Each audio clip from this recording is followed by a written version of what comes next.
Hey, what is up? Welcome to this episode of the Wantrepreneur to Entrepreneur podcast. As always, I'm your host, Brian Loframetto. And also, as always, I know that everybody these days wants to talk about AI, and that's why we've gone out and we have found an incredible guest and fellow entrepreneur that is really at the forefront of the AI revolution, whether it's testing out new technologies before they're available to consumers or building his own and running his own very impactful AI company that's doing things a little bit differently when it comes to using first-person data so that it can be actually catered to the clients that he works with. Let me introduce you to today's guest and fellow entrepreneur. His name is Andrew Zang. Andrew is an authority in the field of conversational artificial intelligence, specializing in the development and implementation of responsible AI solutions in the workplace and language models. As a valued lead contributor and beta tester of pre-release products for platforms, including Meta AI and numerous other conversational AI systems,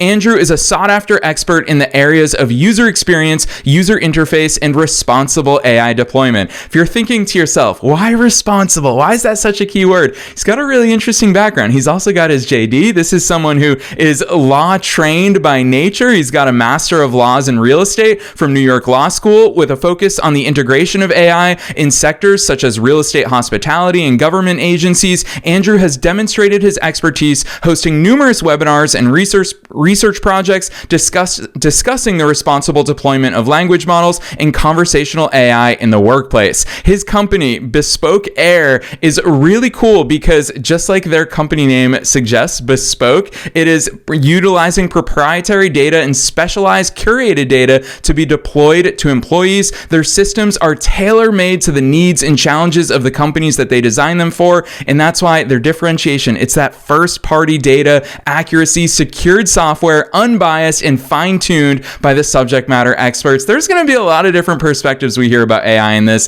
so I'm not going to say anything else. Let's dive straight into my interview with Andrew Zang.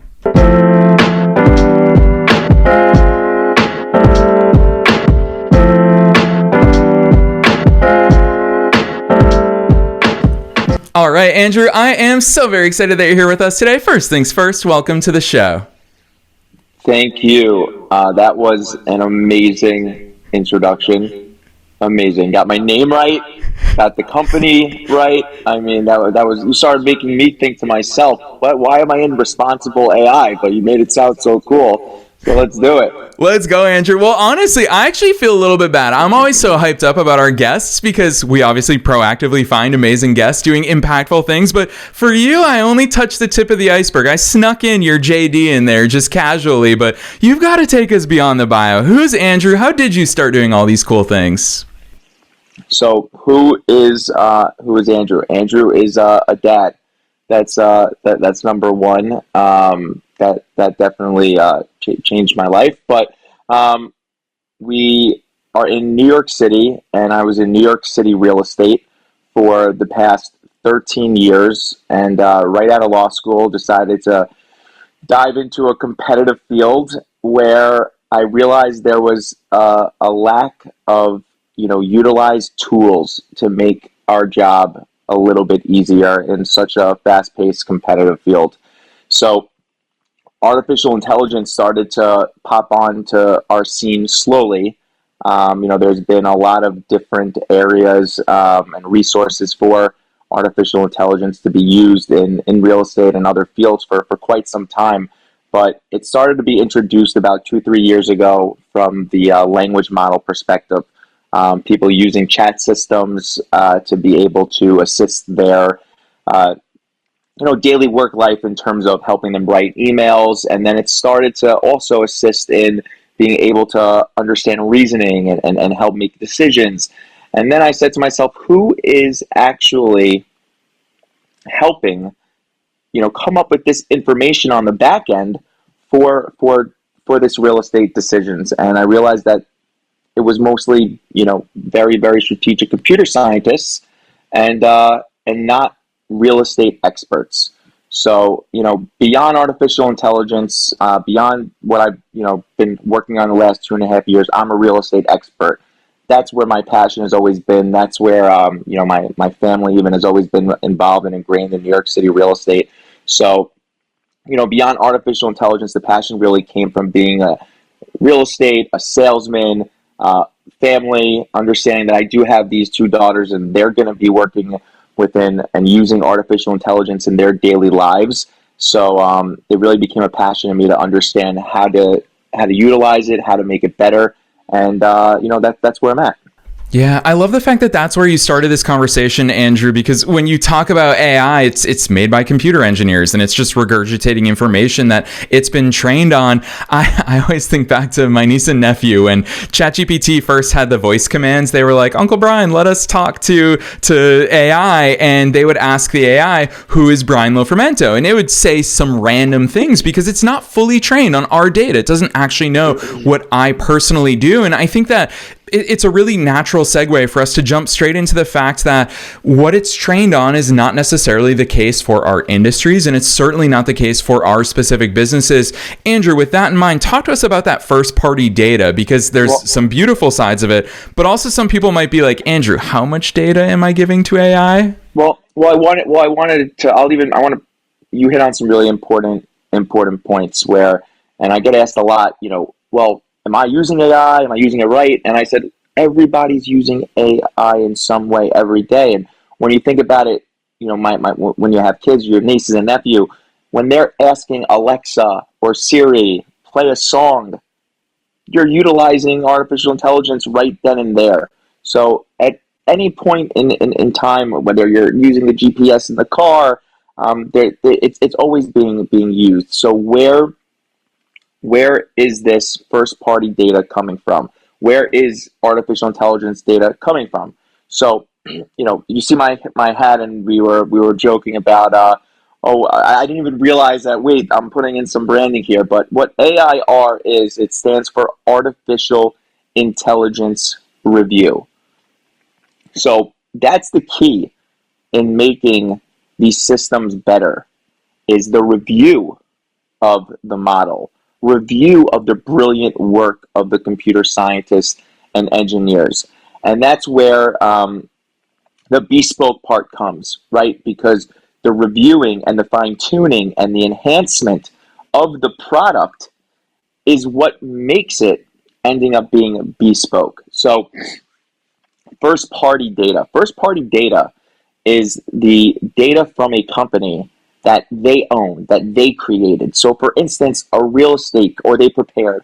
For instance, a real estate company, their first-party data would be their market reports based off of their information, their expertise, their buildings, and their rents, right? Any data that's collected based off of the company themselves and their employees' knowledge. So when I'm building proprietary bespoke systems, they're not relying on the general pool of information of various sources from the internet, from text, from search, from newspapers, from daily reports. And that's the reason why at times, the generic but yet effective and unbelievable chat GPT type systems that are available for 8 billion people on planet Earth, they don't get updated every single day because they don't have market information. They don't have access to up-to-date information. So first-party data is more effective because it's in real time, updated quickly, and it's also the ability the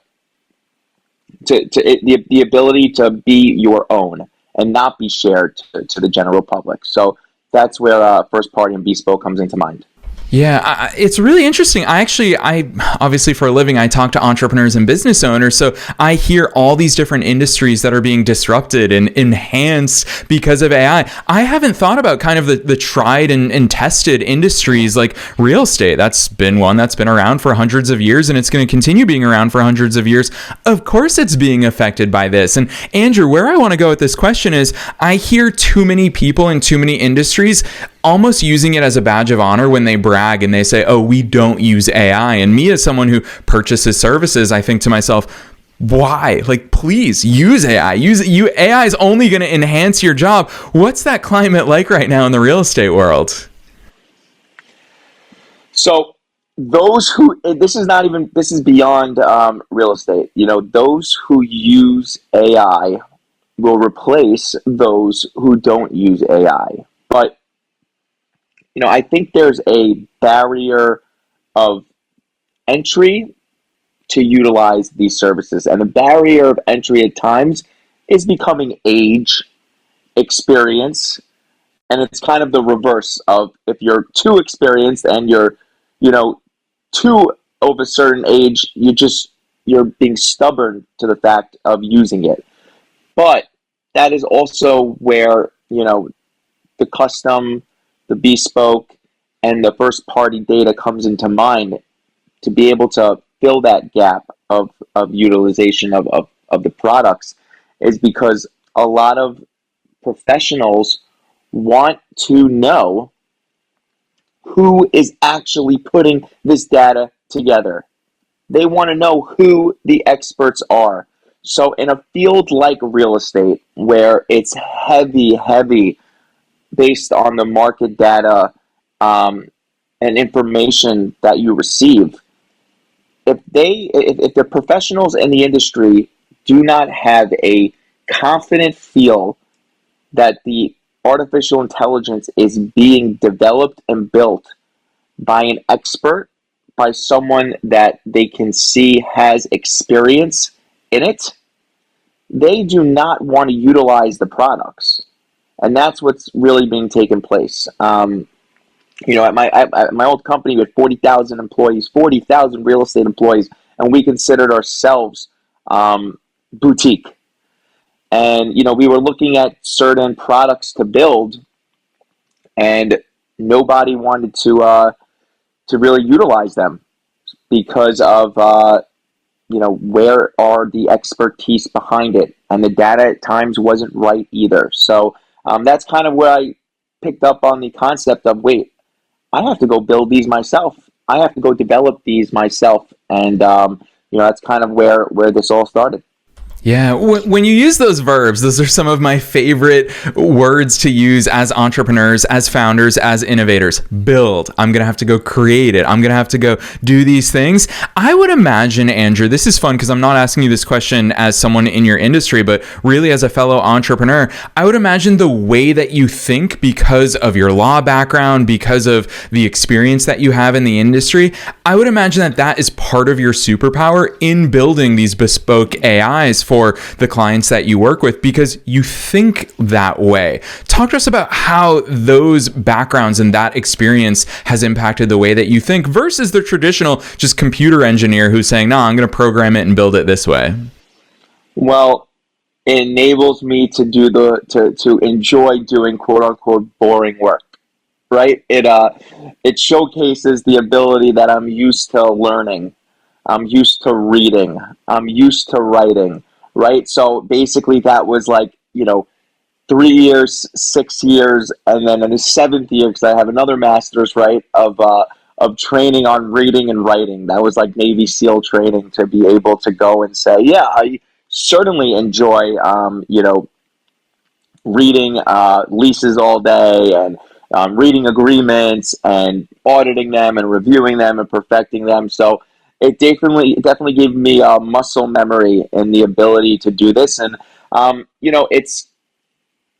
it's not by any means sexy work to be able to go and fine tune and enhance product, but the output and seeing a product and the interface and the user be able to use it and get their answers. I mean, to me, that's rewarding stuff. That's innovative stuff. And to be honest, when you're working on products and you're working in a field of information where you just get it and you're passionate about it and you like it, which always stemmed from my backgrounds of law and real estate law, here and more enjoyable to do. All right, this is probably setting you up for a little bit of a softball question, Andrew, but we have to talk about it. I teased it at the top, and that is responsible AI solutions. What does that mean to you? Because I would imagine there's a lot of ways we could take that conversation. There are so many ways we can take that question. And responsible AI is kind of where the focus has always been of how important I felt, the accuracy and ethics of a response in a chat system should be. And doing so, it's because one, as responsible as the output is going to be for the artificial intelligence system, that is going to be the reason why a user continues to use the product. Now, responsible AI, right? What does responsible AI mean? And find me on Instagram at responsible AI guy, a little plug. But what responsible AI means is ensuring the accuracy and the ethics and the unbiased and the cultural sensitivities of the output of the AI response model. And it took me so long to be able to understand, what each of those terms actually mean. But the reality is if we're going to ever deliver these products in the hands of teens and youth and college students to be able to learn, we want them to be able to learn as accurate as they can and maintain that there is oversight being done on these products to ensure their accuracy. So that's kind of where it is. Yeah, I'll tell you what, probably also it helps that you yourself, you're a dad. And so I think that also factors into the way that you think, because you talk about students learning it. And of course, being the dad that you are, you think about the future and the way that people of all different ages and all different backgrounds. So I think that's really interesting.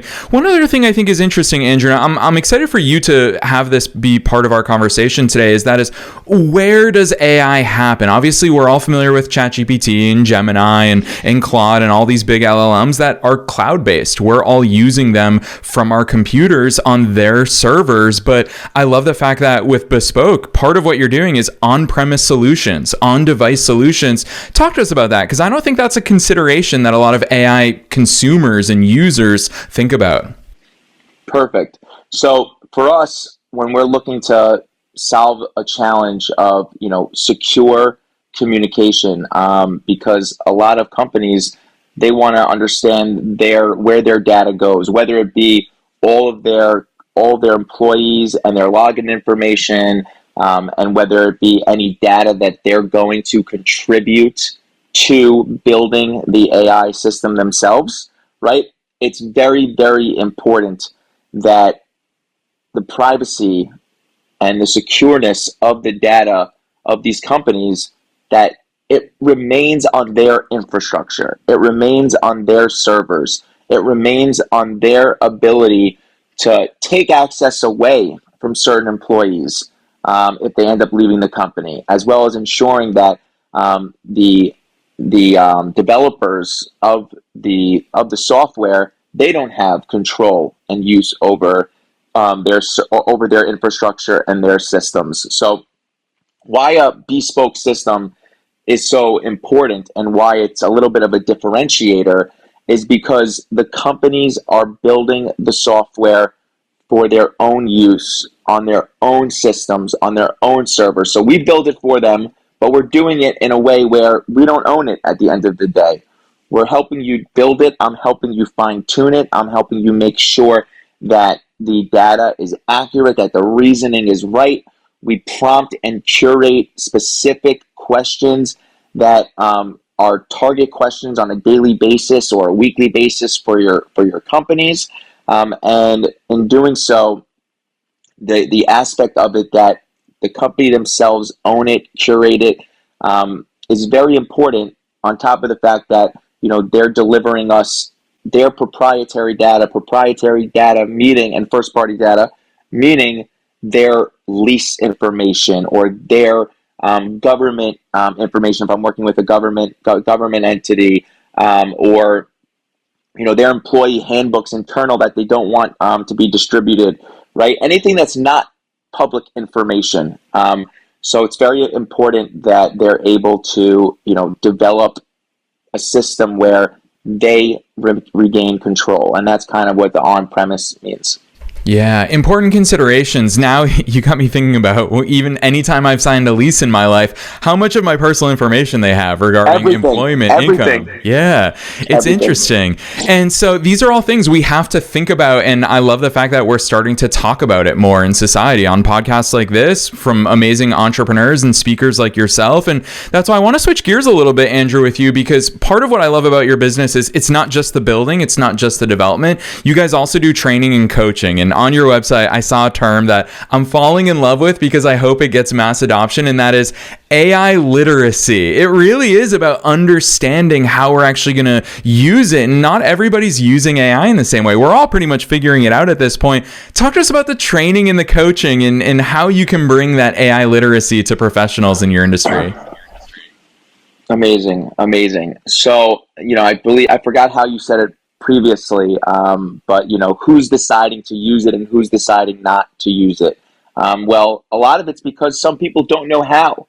Some people get frustrated with, and of course, being that I'm focused on the chat system side of AI, making it friendly, approachable, accurate, and engaging, right? And a little bit addicting. We want it to be. We want users to be addicted to utilizing the application and enjoy using it and helping them do their work and doing it more efficiently and asking it questions.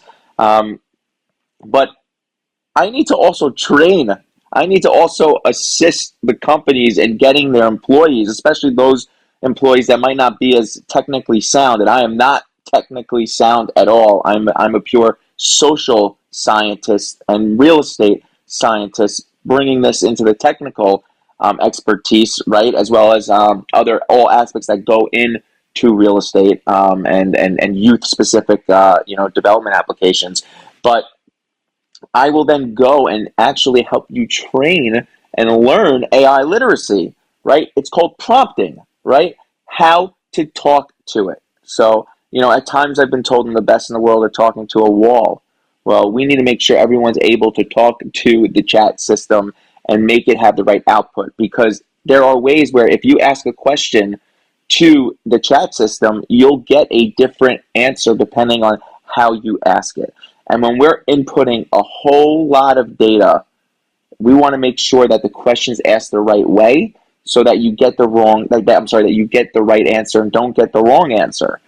Because, at times you're going to be so reliant on these systems, and is that, you're just going to rock and roll with what decision and output it gives, especially if it's a bespoke one, especially if your company's providing it. So I better be able to train everybody and tell them how to use it right, because, the goal is that you want to utilize it and rely on it.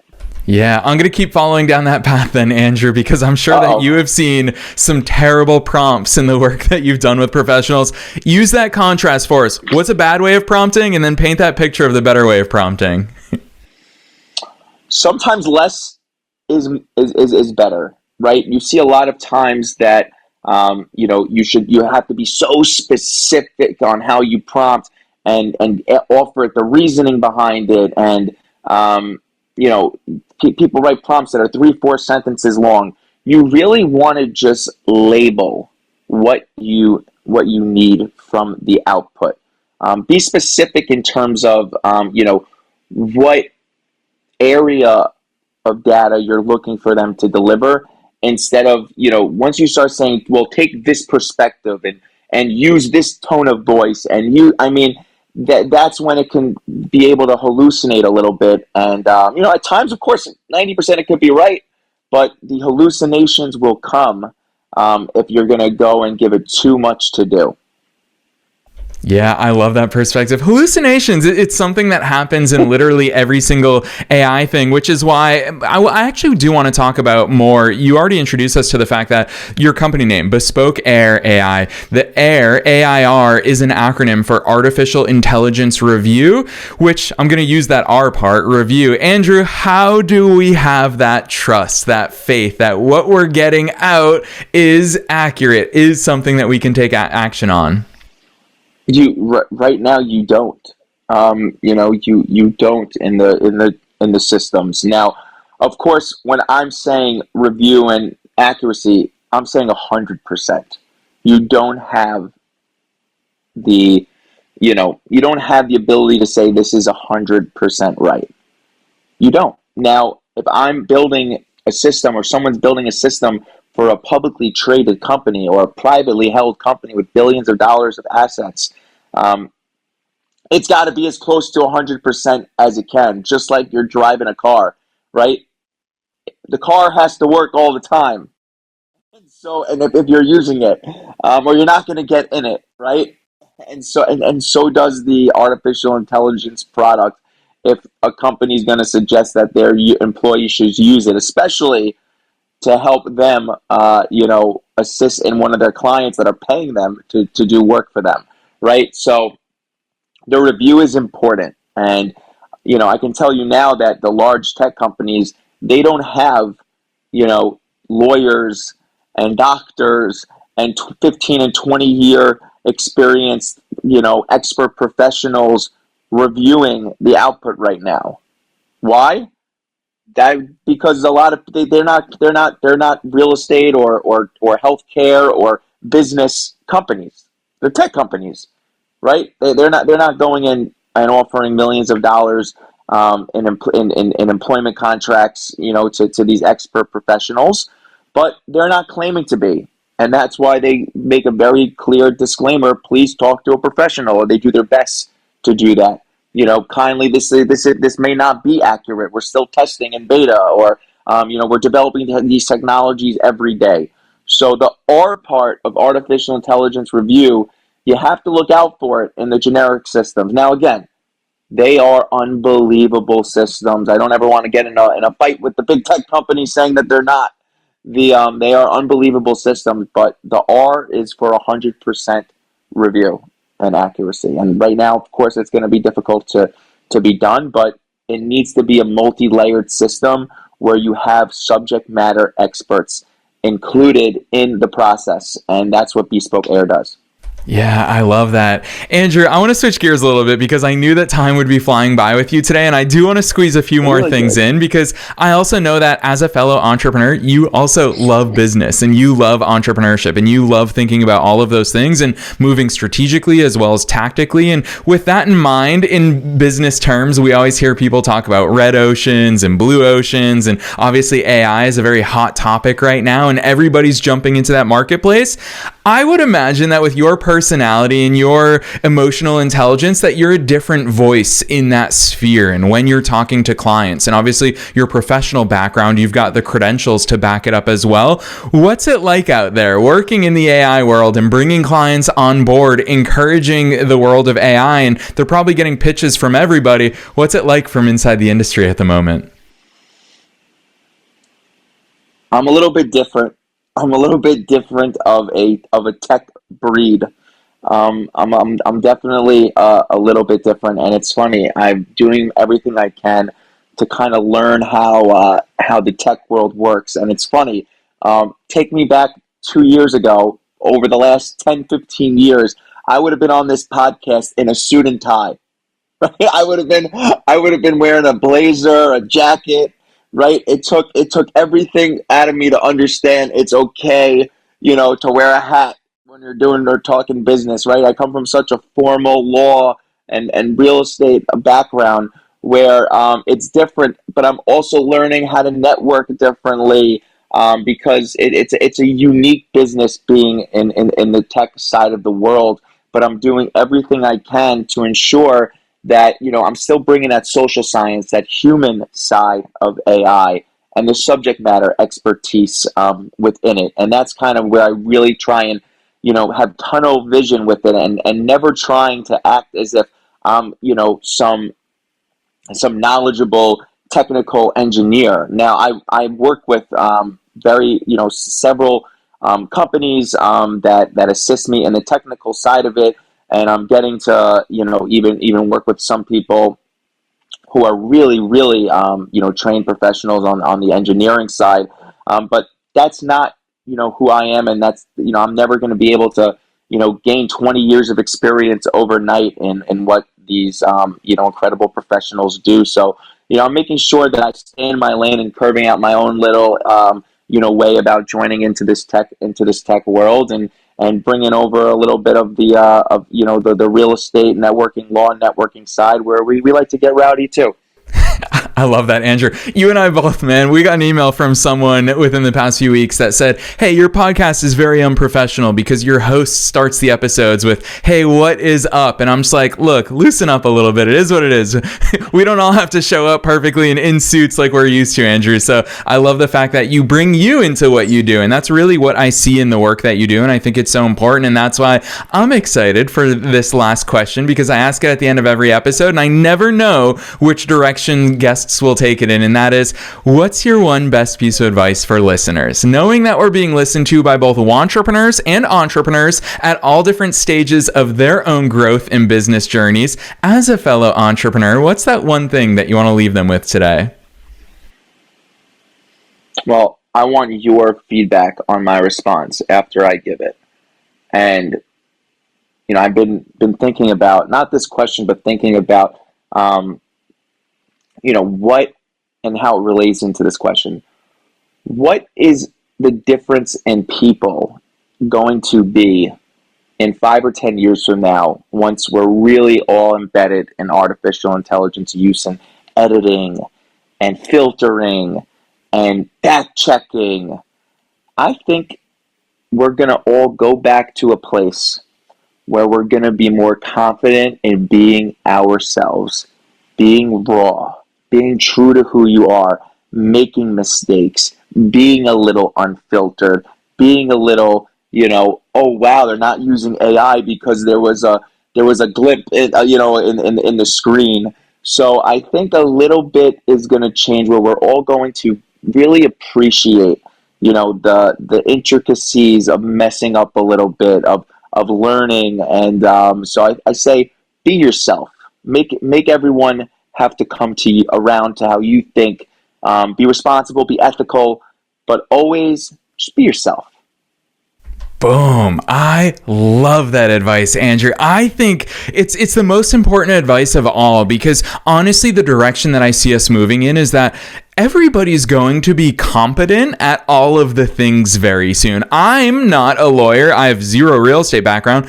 I could probably whip up a pretty decent apartment lease these days thanks to ChatGPT. I could probably have some level of competency in fields that I know absolutely nothing about thanks to AI. The differentiator is always and only ever going to be ourselves. And so that's why, Andrew, that advice, hearing you talk about it, takes me all the way back to the start of this show, is that a lot of people were saying to me in 2016, why do we need another entrepreneurial podcast? There's so many others out there. And the only answer that mid-20s me could have to that was, well, no one's ever done it the way that I can do it, and I can't do it the way anybody else can do it. So very important advice, Andrew. I love how much that is important for all of us as entrepreneurs. So with that in mind, I'm a big fan of the work that you're doing. I'm an even bigger fan of the way that you're showing up in the world. And I know that listeners will be keen to check out what Bespoke AIR, AI, all of these things look like, because Bespoke, it's right there in your name. I think it speaks to the fact that you are doing things differently. You are doing things on a personalized, customized basis. So drop those links on us. Where should listeners go from here?